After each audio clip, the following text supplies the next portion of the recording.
This is the 1132 Tricepta. One of the first things that sticks out about it is not only does it have more height compared to that 1103, ear placement didn't come up necessarily that tall, but you definitely notice it in the upper canopy. But the other thing is when you fungicide this product, the stay green on it just goes through the roof.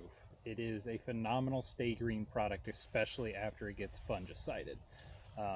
As this continues to progress and mature, it's going to hold on to this green all the way up, just like those 115s to 116s. But as you can see, ears are already starting to tan out as we get down to a, half milk line as we look at this.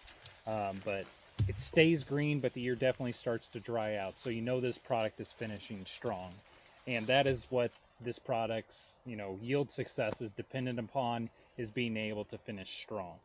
So one of the things that I've noticed a lot this year is, difference in total number of rows around in terms of how much tip back happened on these. So most of these ones that you're looking at around the canopy, as you see, if they're setting 16 or 18 rounds, you see a lot more of a snout on them. This one that I'm holding right here is a 16 around, whereas the 14 arounds primarily just have a little bit of a snout on them at the tip. So definitely a difference in the total, number of rows around and how much you were starting to tip back this year on some of these products. So from this one, the size, the length, that's quite of a drastic difference in terms of total number of kernels per row. But usually with this product, I'd say 14 to 16 is average, and it's not, it's going to stretch exceptionally long. That one's probably averaging 36, but anywhere from 32 to 36 long.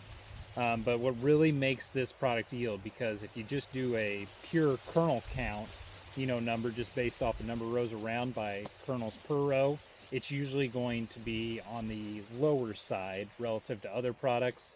But what it makes up for is on the grain depth and the thickness of the kernel. So for this product, finishing strong is imperative in order for you to have success with the product. So that is why, not only does the stay green, improve so drastically with the fungicide, but we also want to make sure that we can make our kernel as dense and as heavy as possible.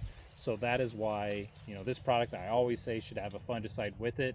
We should probably put it on ground that we can, is tiled quite regularly, and we can get the water off, because it is all about having enough nitrogen, enough nutrients, and a fungicide to make sure this factory, that is the plant, is finishing all the way to the end, because that is how this one is going to stay competitive. And when it has, we have run this as a 111, and it has been competitive against some of the, 115 RM ranges. But if it doesn't have the fungicide, it definitely will look only like corn.